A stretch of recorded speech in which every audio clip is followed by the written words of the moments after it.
Hi, my name is Frankie. Thank you for listening to my mom. I never listen.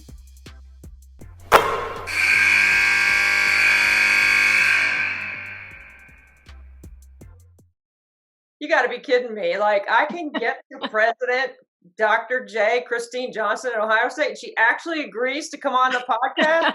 Dr. J, you're amazing. Thank you so much for joining us. Oh, I'm pleased to be here, Debbie. I'd do anything for you. You know that.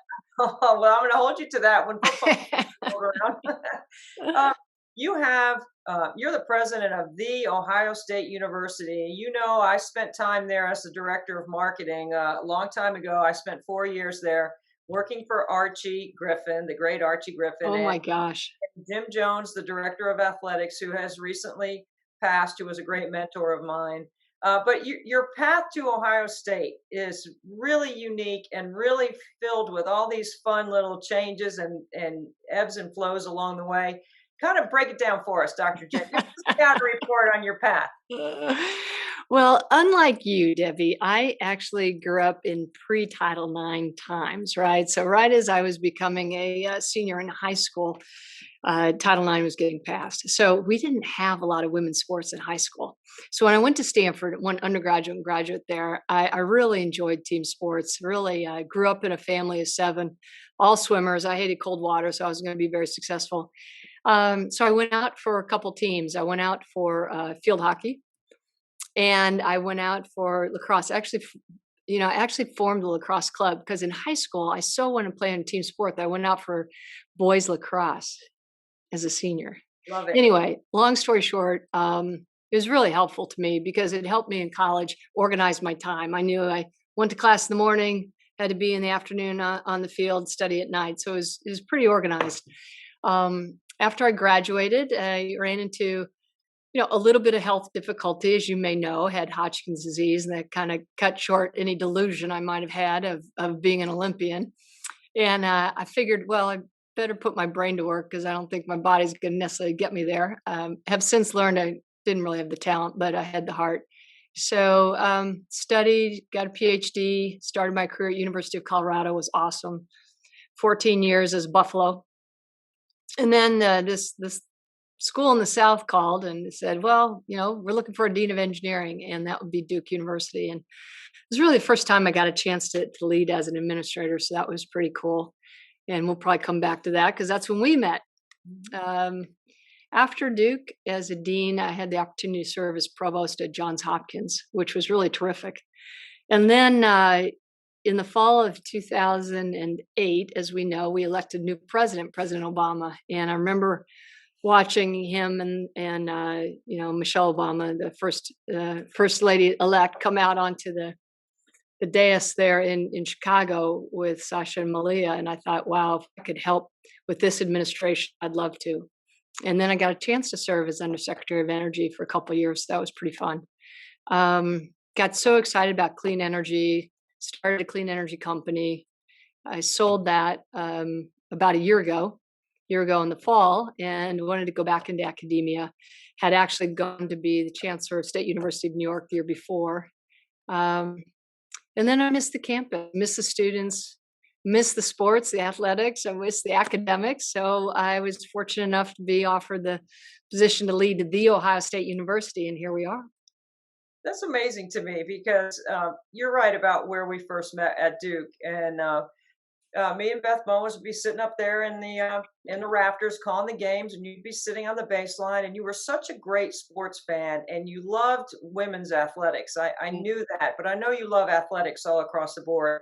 Um, you know, it's just amazing to me that we would text you and say, "Hey, come on up to the perch with us," and you would actually climb up there with us and hang out and watch the game from up top. Like, what do you remember some of those experiences, or you've had so many other things that you've done? I mean, does that even rank in your Oh memory? yeah. Oh, absolutely. I'd get up there on the crow's nest or whatever it was called, and I sit there with you and Beth. Here's what surprised me, and take this in the right way. But you guys were so fast. I mean, you make it seem so easy when you're on, but you're like passing notes, talking about this. You've got statistics going, and I was blown away. I just sit behind you and watch this action. I thought, wow, Yeah, Debbie, she's pretty smart. Oh, And we wow. always knew Beth was smart, right? But Yeah, I know. I'm the one carrying the donuts and the luggage. Beth is out yeah. with the crown on, leading the charge. I mean, she's so awesome. We still get to work together, and it's a lot of fun. That's Uh, neat. You guys are, you're terrific. It was really a pleasure and honor to sit there and kind of watch the action behind it. But it was really fast. I well, mean, thank you. Thank you so much for saying that. You know, the Pratt School of Engineering earned us a few post game. I will say that every time we dropped it on the air. Do the faculty and staff and the students on that campus at The Ohio State have any idea how much fun and how cool you are? We all know how smart you are. There's a lot of times that you and I have conversation. I'm like, Chris, I don't even know what you're talking about. But do they know how much fun you are yet? Have they figured it out? Because you've been on the job since July. yeah. So I actually came in, left the State University of New York in July, and then we drove out here in August. Veronica and myself took a couple, had planned to move in, take a couple weeks off, and then start up. But you're in the middle of COVID-19. I actually started to go into the office on August 1st. Didn't officially start till the 1st. So it's been pretty serious business, I would say. Because with 60,000, 65,000 students and 4,000 faculty, 49,000 faculty and staff altogether, and just want to keep everybody safe um, and healthy as much as possible. So it's been pretty intense, I will say. And then there's a few other things that happened along the way too that we as a team handled. So it's been crazy, but it's been good, crazy good. You grabbed major headlines in sports because of the COVID and because of the football situation in Yeah. the Big Ten. And without diving into great detail on that, because we all know what that was all about, you were front and center on helping save football in the Big Ten. I read the story in the New York Times about the in-depth detail that it required and your role in it was pretty fascinating. Like, could you sort of give us a little taste of what was going on, what you were thinking? Well, imagine your new president coming in, and first of all, you're dealing with, and many of my colleagues give them a lot of credit throughout the country. The 3,000 colleges and universities, trying to keep that enterprise afloat when you don't really know what's going to happen. I mean, I'll tell you some things we didn't know. We didn't know, for example, if we'd have in classroom transmission, right? We didn't know how often we should be testing. We didn't know about quarantining. So we learned a whole lot pretty quickly. And fortunately, because we have the Wilkes Medical Center and some great folks there, Annie Thomas, who's our chief medical officer, Hal Paz is our chancellor, and thousands of docs and nurses and just healthcare professionals keeping us all safe. We just didn't know what we didn't know, but we learned pretty quick. And so that was sort of one theme. And then, this has been a year of tremendous social unrest in a very I would say a critical juncture when the whole world is waking up to realizing the inequities that exist. So we're working on that. We've got some initiatives that we're announcing, and then fall sports being canceled.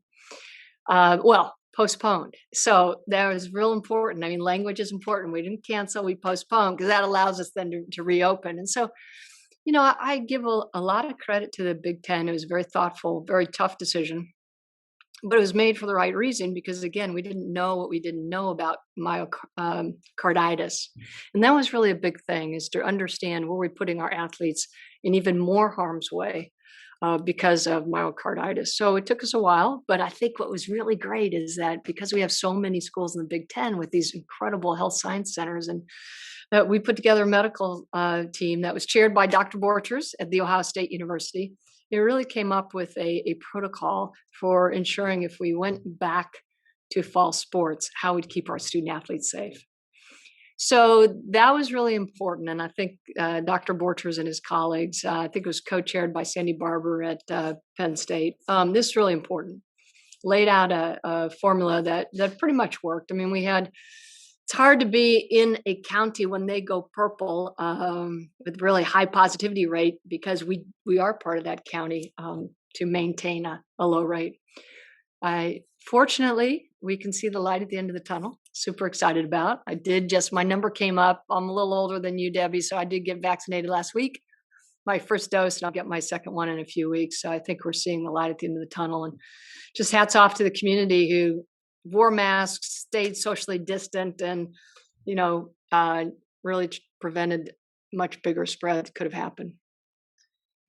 You sent me a picture after the first football game this season, and it was you after the team and head coach Ryan Day had given you the game ball. Were you Yeah, expecting that? I mean, like, that's phenomenal. You got the game ball. I know, right? I was not expecting it. So Veronica and I were at the game. Of course, we didn't have fans in the stands. We just had families of the players and other officials that needed to be there, right?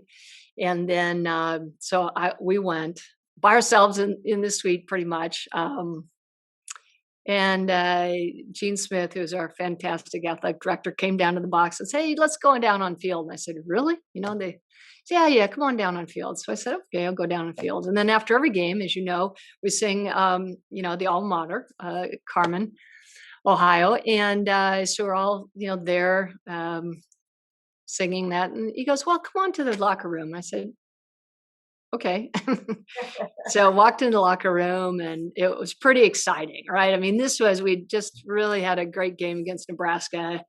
The guys were back. We were playing. Everybody's in just fantastic mood. And then the coach says, "Well, there's somebody we want to recognize." And I'm thinking, Justin Fields, all the folks. And then he said, "Well, and she," and I went, "Oh my God." And he handed the ball to Justin Fields, who came over and handed me the ball, and it Oh, was fantastic. I mean, I couldn't believe it. It was great. Just because, it's what Veronica and I both said to the guys before the game. So we went out and met with the team. We said, we know what it's like to have something you've worked really hard for taken away from you. I mean, I know what it was like to get Hodgkin's disease and not be able to continue to play at the level I wanted to play. And even if I had been able to make the 1980 Olympics team, of course, we didn't go. And there are some of my teammates at Stanford who made the team and didn't get to play. So that, and then Veronica qualified for Barcelona, and she would have represented her country in backstroke.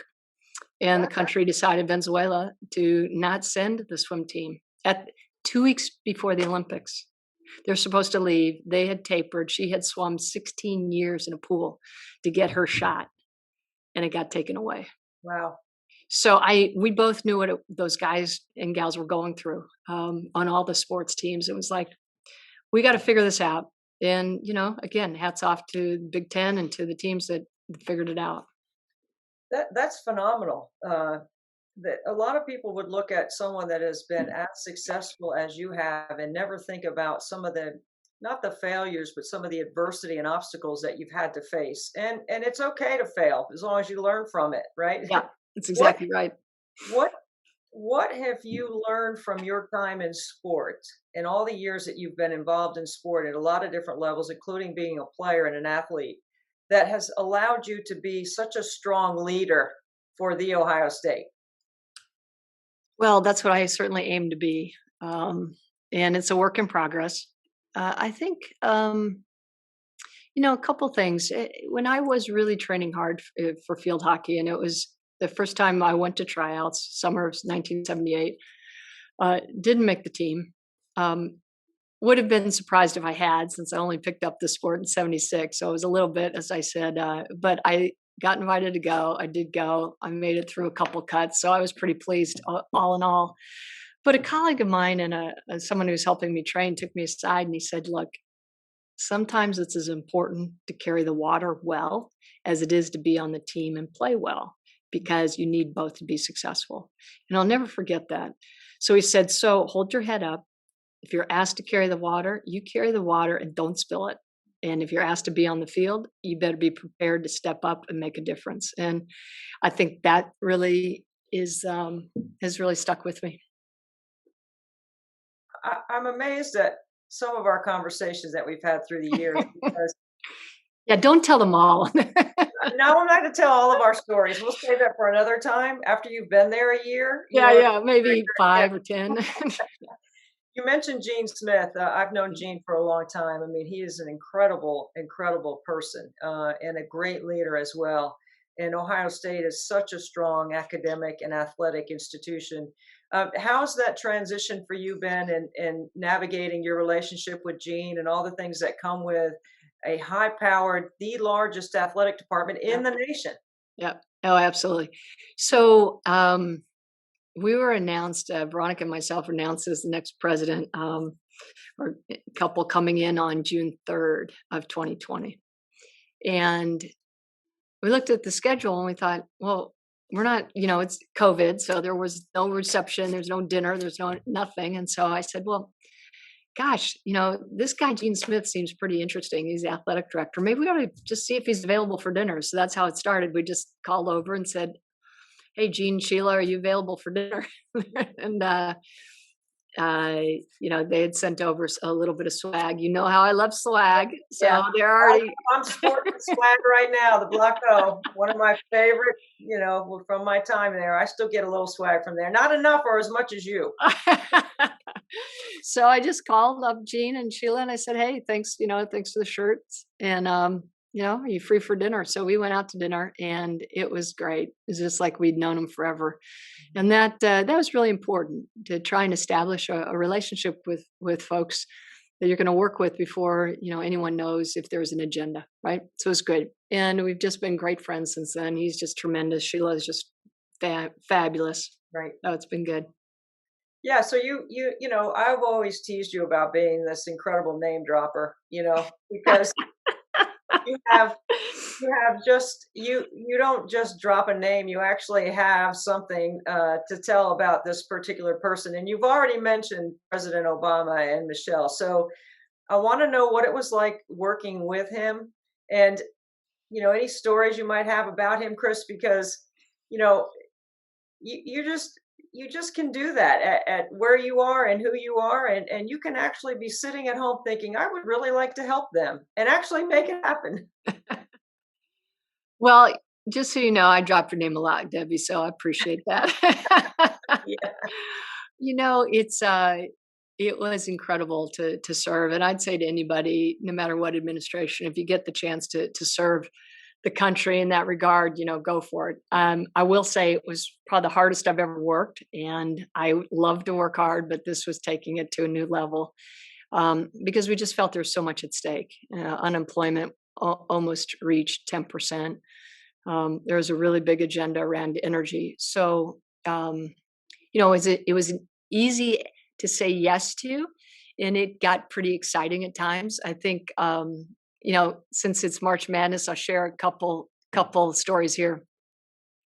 As any president, as I'm learning, you're never going to please everybody. And so President Obama was getting a little flack because he was playing a lot of golf with the guys, but not with the girls.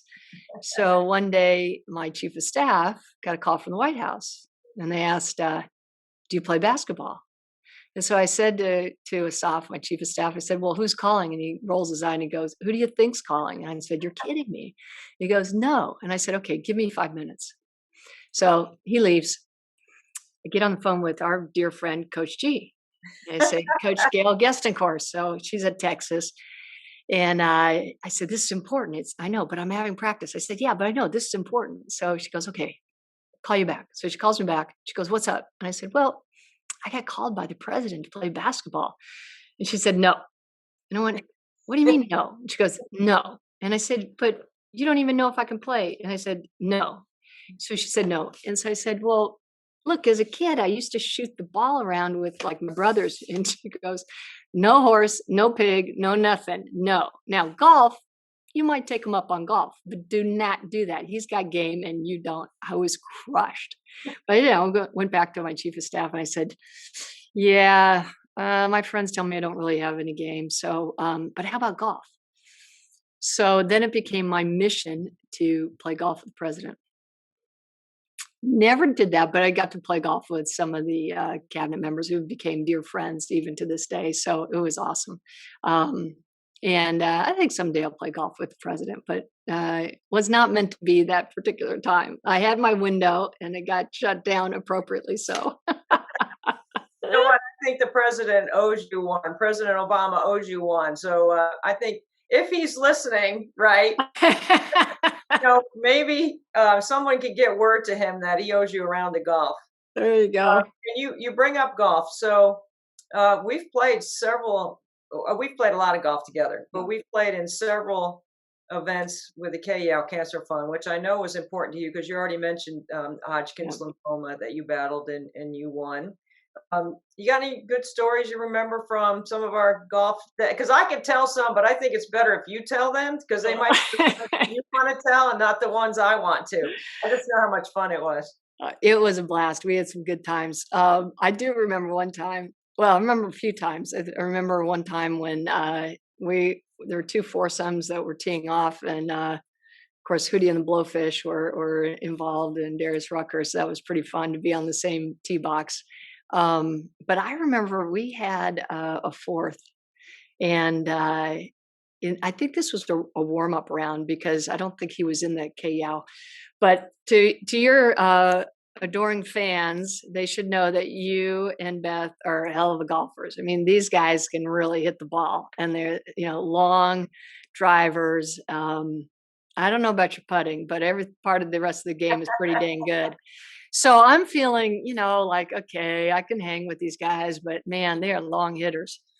So we get to about, I don't know, the 15th hole, and you and Beth kind of went after me a little bit in front of this guy. I think his name was Chris too. And said, yeah, if you were going to be in a golf tournament, like which one of us would you want to play with?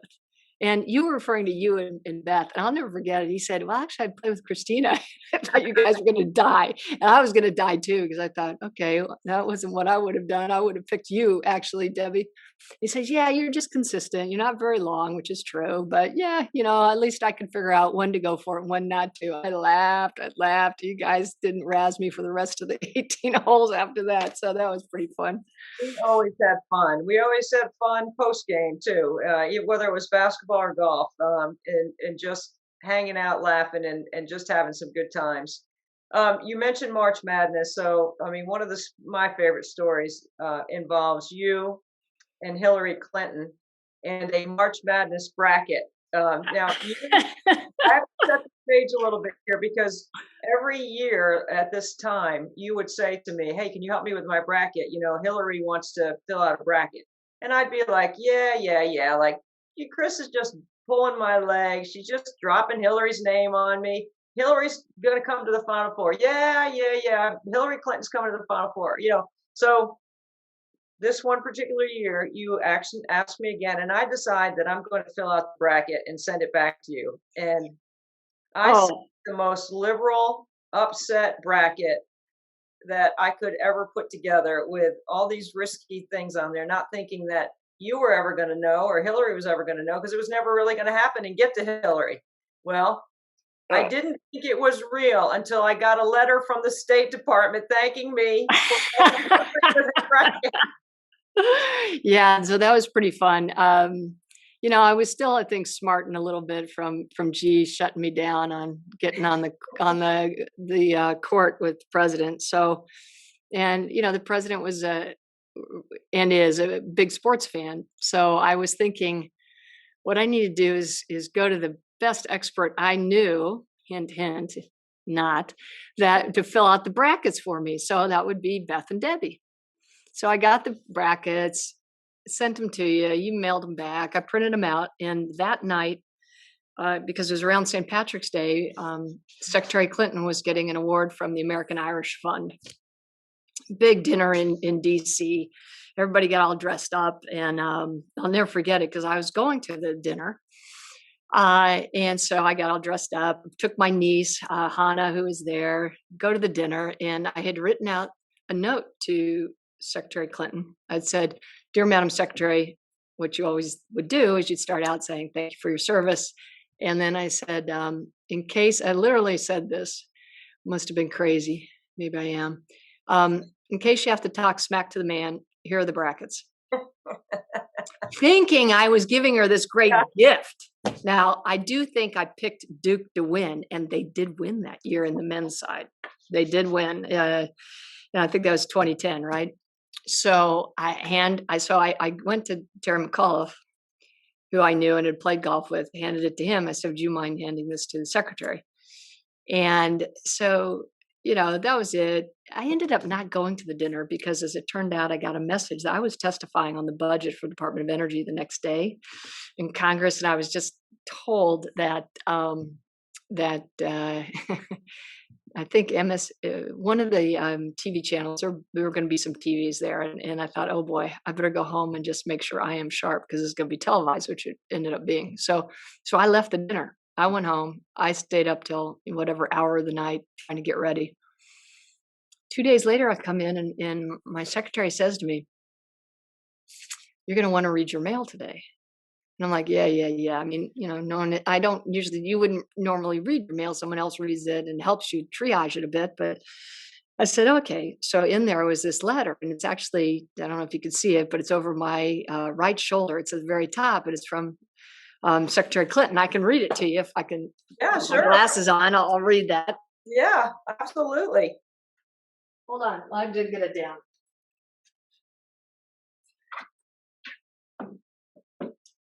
I mean, look at us getting the president of Ohio State to take her letter off the wall to read it to us. This is awesome. So I appreciate. Now it's dated March 22nd, 2010. That is the year Duke won. And the dinner, I think, was like March 18th or something like that. It was right around St. Patrick's Day. Dear Dr. Johnson, it was a pleasure seeing you at the American Ireland Fund National Gala. Thank you for your kind note and for sharing a copy of your picks for the men's and women's NC2A bracket. Perhaps one day my daughter and I will take you up and Senator Mikulski up on attending a Final Four game. Until then, thank you for your service to the country. I hope to see you again soon. With appreciation and best regards, I am sincerely yours. So, and I think, again, no matter what your politics are, if you can serve, it's just, there's just no higher calling. And I think that it just shows, how effective individuals that are called to that service are, because to take the time to send a letter to you, send a letter to me to acknowledge this, just really highly effective people, that gets you going. I don't want to make light of the fact that that's my service to the country. Filling out a bracket for Madam Secretary. Well, fortunately, I picked the winner on the men's side. So I'm not sure you. No, it was a great experience. Some of the serious things that happened less than a month later, which I was reflecting on that, April 20th of 2010 was the Deep Horizon spill in the Gulf. And that was was a major environmental disaster. It could have been even worse. And I actually met the president in a mentoring, we were both mentoring with members of the cabinet, students, K through 12 STEM students on the South Lawn right after that happened. And, there was a meeting with the president beforehand, and I know you find this shocking, but I get nervous around famous people. It's tough. You may remember the first time we met, I was probably couldn't find any words, but, I went up to the president, shook his hand. That's the time when we could shake hands, right? Yeah. And I didn't know what to say. So I just said, Mr. President, we're working really hard to find out what's going on with this oil spill. And then I realized, oh my gosh, why did I even bring it up? Because what had happened is that the blowout preventer valve blew, and there was oil gushing out of the floor of the ocean, of the Gulf. And we couldn't tell anything. We didn't know how much oil was breaking out. We didn't know if we could cap the blowout preventer valve. So we had put together a group of industries CEOs who actually knew about blowout preventer valves and tried to get, knowledge and information. And I give a lot of credit to Secretary Chu, who made a really gutsy call to cap it. But before then, we couldn't tell the American people anything. So I was so, I just remember saying that, thinking, what an idiot, why did I even bring that up? So I woke up that night, about 3 a.m, literally. And I thought, I think I know how to measure the oil spill, how much is coming out of the pipe. Because what happened is the grout in the pipe got into the oil. And so it's like little particles. And when I was the scientist at the University of Colorado, an engineer, we did an experiment called particle image velocimetry in a water flow, and we seeded it with little bubbles. And I figured, well, the grit probably would act the same as those little bubbles. And if you do a double exposure hologram, then you can tell not only, the direct, you can tell how much is coming out because you can tell the velocity of the spill because you had to take two pictures, not just one, but you had to tell where the particle was and where it went. Then you could back calculate um, the flow. So I sent an email to Marcia McNutt, who was head of the USGS at the time and was leading up some of the recovery effort. And I said, Marcia, I think you can use particle image velocimetry to do this. Here's a paper I wrote actually in 1990 with a really talented postdoc who led the program. I said, what do you think? And she emailed right back. She goes, we've got one of the best particle image velocimetry systems. We can get it down there. Within that week, the president was able to walk out on the Rose Garden and tell the American people that more than 20,000 barrels of oil were coming out. So at least we understood a little bit of the disaster that we were dealing with. And information is helpful. That's what we've seen in the pandemic. The more knowledge we have, the better decisions we make. We follow the data and follow the science. So on a serious note, obviously we're doing a lot of triaging of a number of different things, which is what an administration does. See, this is where you lost me at particle imagery velocimetry. This is the way our relationship has been. You throw out something that is so absolutely jaw-dropping that you had a role in that entire situation to help save our country from that disaster. It's amazing. Amazing, Dr. J, it's just really cool. So you go in that direction with how smart you are, and how I love it because once again, I said it earlier, I don't always know what you're talking about, but I do remember a conversation you went in depth with me on blue in the TV and what that means and how it's important for us, all of us that watch TV or even our computers. Give us a little breakdown since you went into the science. Tell me about the blue inside our TV. Everyone in basketball wants to know this. I'm sure nobody really wants to know this, but my work in science, we talked about particle image velocimetry and photographing it or holography. So it's all about imaging. It's all about light, right? So one of the most difficult colors to faithfully reproduce. Now, we're going back a decade or more. So the organic, yeah. Before you say it, I hate to interrupt you, but before you say it, some people won't even say this word in Columbus. That's right. That's right. I'm going to give you a free pass on this. All right. That's true. Yeah. That school up north. Right. So let's just, yeah. Well, I didn't say yellow, so I guess it's blue. But anyway, long story short, we had some of the work we did was trying to reproduce in the 1990s and 2000s, really, really blue blues. And so one of the blues that people probably recognize is the blue in Avatar. So that came from some of our optical systems that we developed that were used in that movie, including, the glasses, the projection optics. And every time I see the picture, the Avatar with that blue, I just smile because, again, I was very, very fortunate to have some incredible students at the university that really embrace these ideas and help figure out how to create digital 3D TV and other sort of inventions that we've had.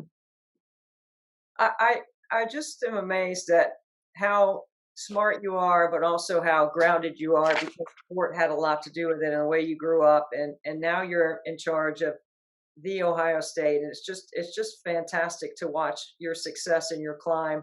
So I want to ask you this, and you can handle this any way you want, Chris, or Dr. Johnson or Dr. J. I'm sure that I'm supposed to be calling you Dr. Johnson.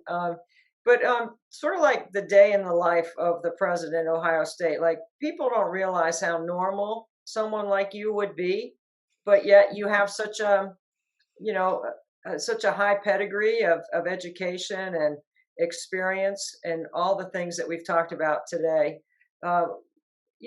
Where does that fit? If I'm a student listening to this, how do I get in there and have coffee with you? I can't wait to come and see you in your role as the Ohio State president. But what's your day like? How's it go? Well, First of all, it's easy to stay humble when I have friends like you because you'll keep me that way, and you always have. So that's been really fun. So usually it starts pretty early. I get up between 5 and 5:30, and I like to work a couple hours before I come into the office. Try to get into the office by 8:30, but I have calls that start at 8. And so we were starting most mornings at 8 on COVID calls, talking about, how we're going to how we're going to stand up testing at scale, contact tracing, issues around keeping our faculty, students, and staff safe. Um, and then, in your first year, you want to meet as many people as possible, get out to the community, get out to the university, meet students, faculty, and staff. And it's been hard. It's been really hard because, we Yeah. Sounds didn't let people more than, gatherings of more than 10. And in fact, we discouraged gatherings altogether. So I need to follow, I need to practice what I preach. So that's been hard. So a lot of that's been done through Zoom. And it's just difficult to get a sense of someone that way. But then I have a cabinet, great cabinet, about 14 members of the cabinet. So we have a cabinet meeting on Tuesdays. I have, faculty senate one-on-one meetings. I have a great board, actually a fantastic board, a great board chair with Gary Heminger, who was very helpful. It was very helpful during the return to athletics. So, there's just so many constituents, and you want to be out in the community, and it's pretty full day. I wrap up maybe in the office by 6. I get homework every night, just like I did when I was Undersecretary of Energy. I get a big book every night. Actually, this was a thin book for last night. Do homework for a couple hours, and then the hardest thing is getting into a regular rhythm of working out. So I tend to be able to work out on the weekends, but I try to get in a lift and Peloton during the week. It's just kind of hard right now. I haven't really established that rhythm, so I hope to do that. But it's a big place, right? I mean, there's 60,000 plus students, 65,000 students, and as I said before, 3 or 4,000 faculty and 600,000 alums, and then there's the state of Ohio. We've had tremendous leadership by Governor DeWine and Lieutenant Governor Husted. So wanted to build a relationship there. I'm starting to meet the legislatures and the federal delegation. So it's been a year of just really getting to know the place and getting to know what it means to be a Buckeye. And part of it is, if you look over my left shoulder, you see my grandfather's diploma from the Ohio State University from 1896. So there are only 770 students at that time, and we almost have 100 times that today. So I think it helps at times that I can reflect that, I have some roots that go back to the beginning of this institution, and it feels really like home. Why is And I do have office hours, and I do pop in with the presidents. I did realize, sorry to interrupt, but I did realize that I did have office hours at like Hopkins and at Duke. They just have about 10 times fewer students. So I'm a little behind on scheduling and meeting, but I love to meet with the students. So that's something I'm working on. I bet they can't wait to get with you too, once we feel like we're safe and protocols Yeah. are. Yeah. So the last thing I want to know from you, Chris, is why is sport important to the university culture? Where does sport fit in academia? To me, it allows the opportunity for our student athletes, which there's over 1,000 here at the Ohio State University, to gain those leadership skills, how to work well on a team, and be an inspiration to other students on the campus. And so, to me, it transcends the sport. It's important because whether it is NC2A Division I athletics, or our other performing arts or dance, or the other ways that our students come together to learn how to find their place in the world, is very important. We have a thing called the Gene Smith Leadership Institute, and that involves for all our athletes the opportunity of how to build a portfolio and find your path I want that for every student here. So one of my dreams at The Ohio State University is to take inspiration from what athletics is doing and provide those sort of opportunities for all our students and vice versa. So I think it is in the era of the pandemic too. I don't think you can underestimate the ability to bring people together around a common entity to cheer for. And I think it was a tremendous uplift for everyone's spirit too. Right now I watched the guys yesterday beat Minnesota in the Big Ten basketball championship. They're playing today at 2:00. So giving people a reason in this difficult time to rally, I don't think you can underestimate that. You are a wonderful friend and an incredible leader. And I thank you for all of your inspiration, all the fun that we've had, the more fun that we have to come. I will be taking you up on, I plan on being at the president's house and visiting the box and tailgating in a parking lot with you for an Ohio State football game coming up soon. That would be great. We'd love to have you. And just thanks again for taking the time. I'm a big fan. And again, I really, really value the times that we've spent together, especially up in the crow's nest. And I'll never forget watching you and Beth do your thing. So good luck. Enjoy calling the games. I'll be listening. And thanks again. Great to see you.